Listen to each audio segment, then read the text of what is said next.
Alright, you guys, what it is. Today I am back with another video, and today I am doing Kakashi versus Jiraiya. Now, this isn't going to be like a war arc, or not necessarily war arc, but it's not going to be like OP Kakashi like Hokage or Six Paths or anything like that. Really just Pain Arc Kakashi versus Jiraiya.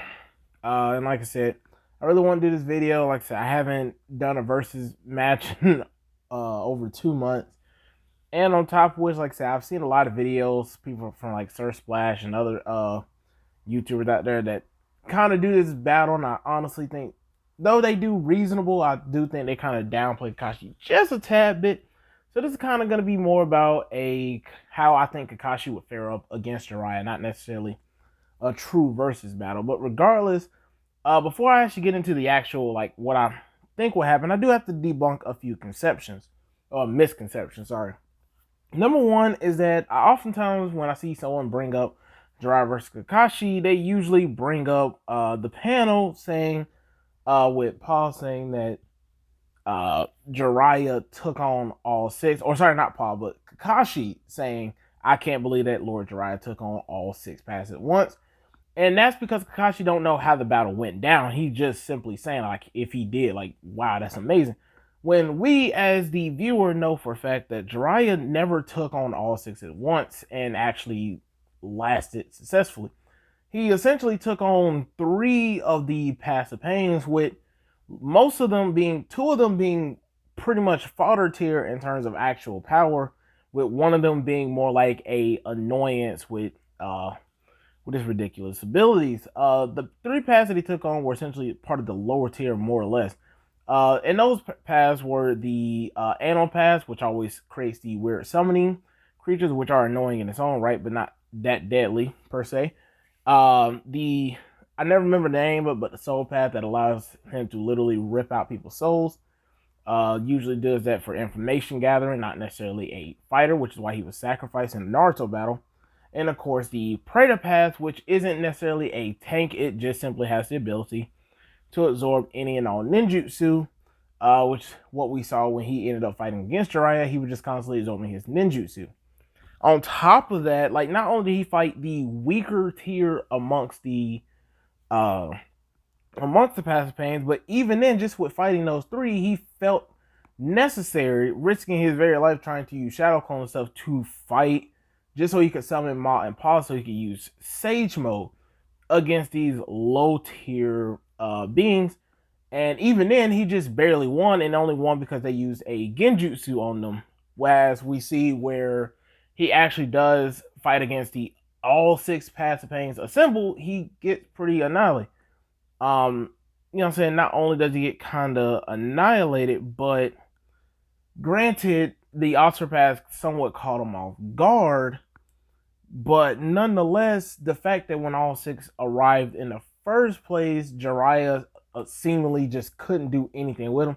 It only managed to take out one of them by trapping him inside a frog and hitting him with a Rasengan while it was caught off guard. In the end, when all six assembled, we got the tragic death of Jiraiya. You know what I'm saying?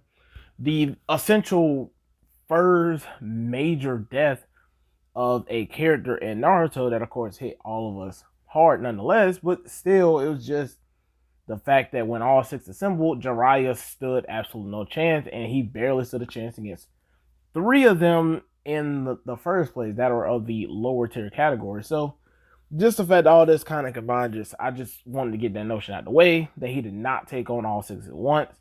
Not only that, the second thing that I always see every time is way back in chapter 70, people bring up, well, Kakashi was absolutely terrified of Orochimaru. He didn't think he could do it, even though, I mean, for starters, number one, that was way back in chapter 7. By the time the pain fight happens, you're talking over almost like 380 chapters later.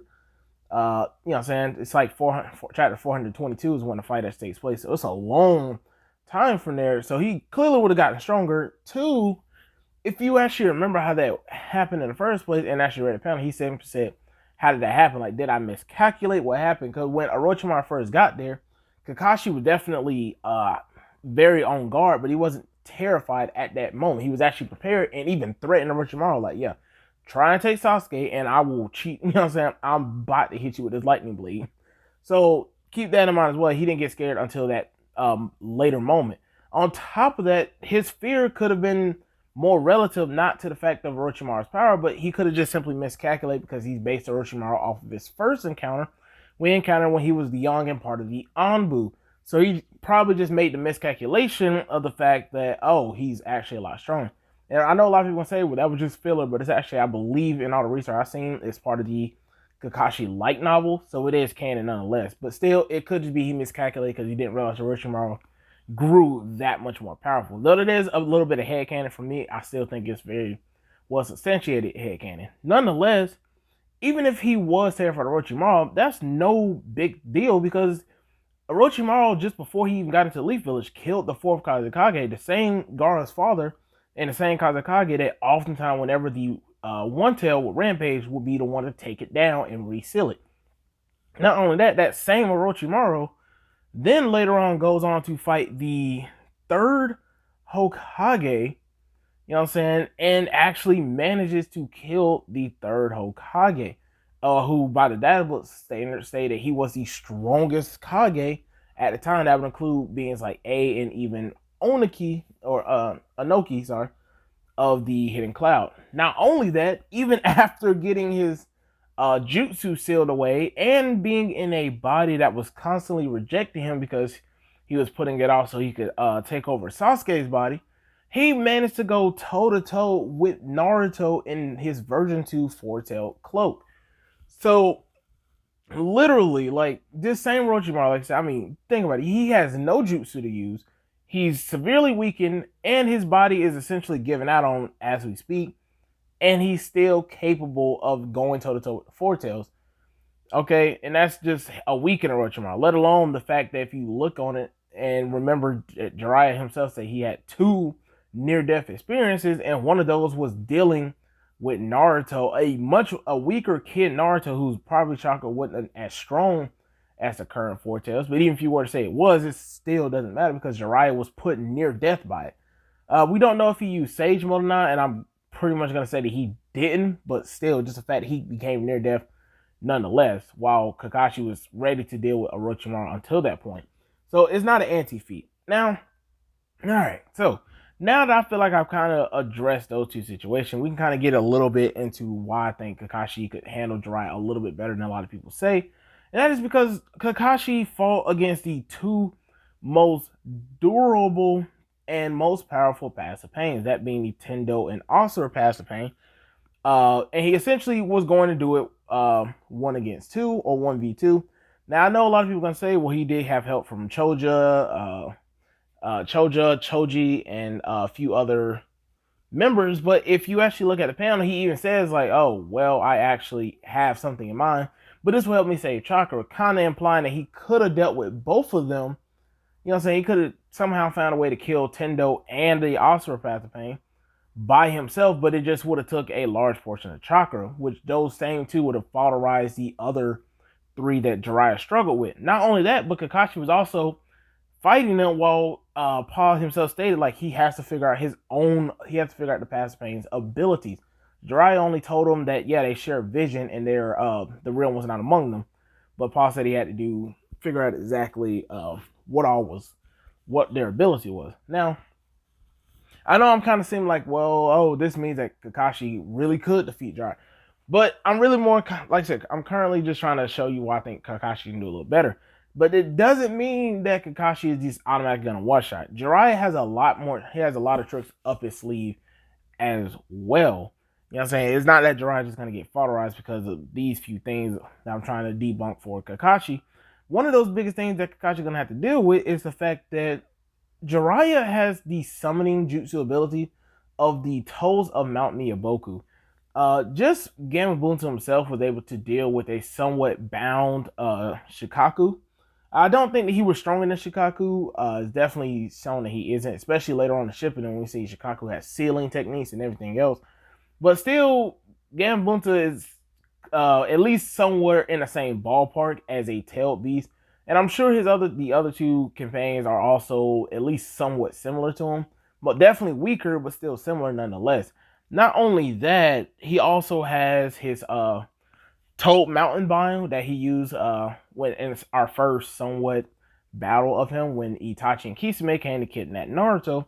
He trapped him essentially inside the stomach of a toad essentially, and it was going to disintegrate. Now, granted, Itachi broke out of it using a Amaterasu, which is still weird nonetheless.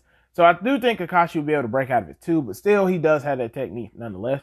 And of course, his most difficult thing for Kakashi to really go against outside of the summoning is, of course, the fact that Jiraiya not only has a bunch of jutsu, but he also has Sage Mode on top of that. Okay, Sage Mode is a extremely cool and kind of broken ability. I kind of talked about that in my Sage Mode Naruto is underrated video, but just like how Sage Mode really amps a person. Jiraiya is no exception to that, being extremely powerful, gaining a lot more physical strength, speed. His durability is increased. His perception, such as on borderline foresight in terms of reaction speed, being expanded upon as well. And on top of, like I said, we've also seen just how it boosts someone's chakra supply, considering he was able to form a massive Rasengan, which is stated in the data books to be able to carve through mountains, putting that mountain level of attack potency.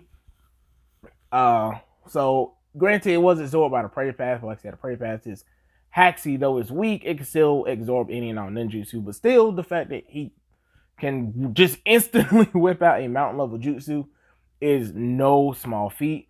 Not only that, when he ever goes into Sage Mode, even though, like I said, Kakashi could make it a lot difficult for him, if not even force him to not use it at all, because it would be too difficult for him to go into it.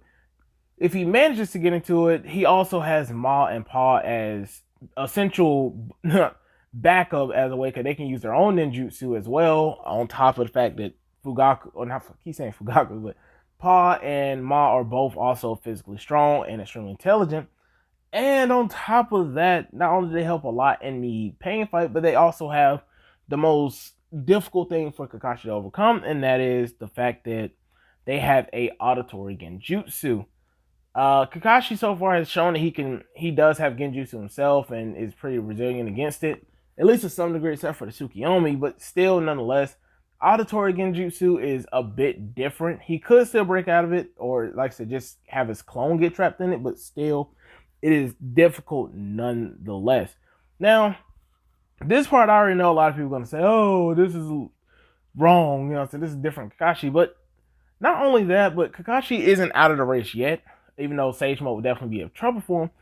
If you look at his war itself, which I know a lot of people are going to say is bad, but think about it like this, though. War Kakashi is not any different than the previous Kakashi. The only thing that Kishimoto really did differently to this Kakashi is gave him a lot more chakra, and that's really about it. Because you got to think about it, he died in that fight and then came back, and then he went with Naruto to the thing, and then in his first fight ever after he died, he fought against Sasuke, where he's shown, just like in a pain fight, he's able to use his Kamui ability to a much greater degree, even able to Kamui away one of Sasuke's Susanoo arrows, which is extremely fast, even by Danzo standard.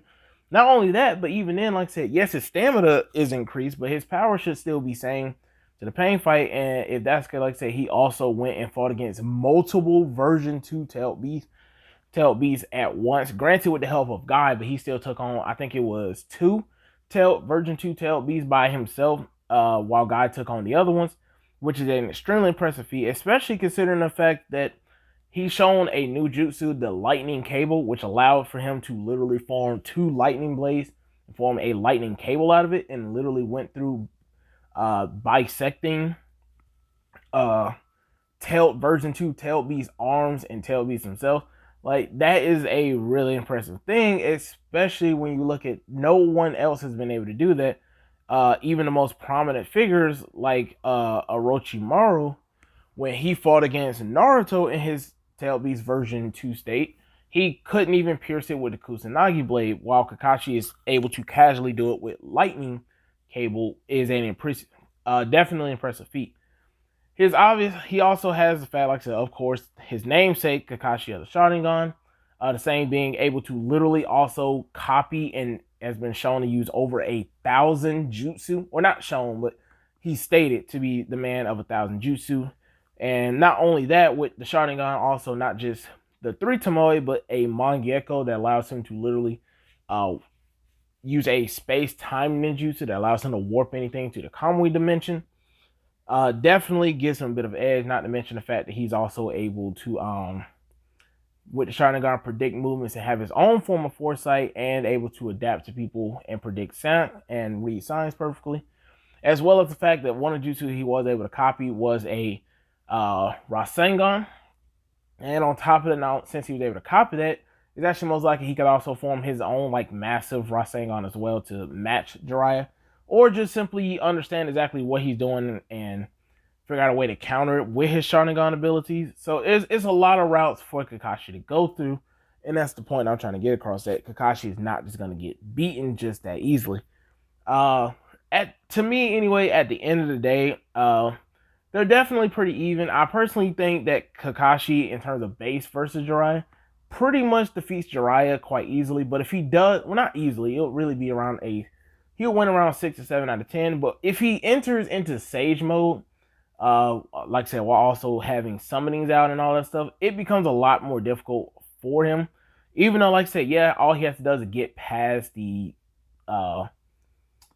summonings to just kill Jiraiya, but still nonetheless, without a doubt, Jiraiya is still, no matter which way you put it, whether you say he still wins in base or Sage mode, he's still, regardless, going to have a definite 9 out of 10 in terms of difficulty. If he does win, it will come down to a very close fight.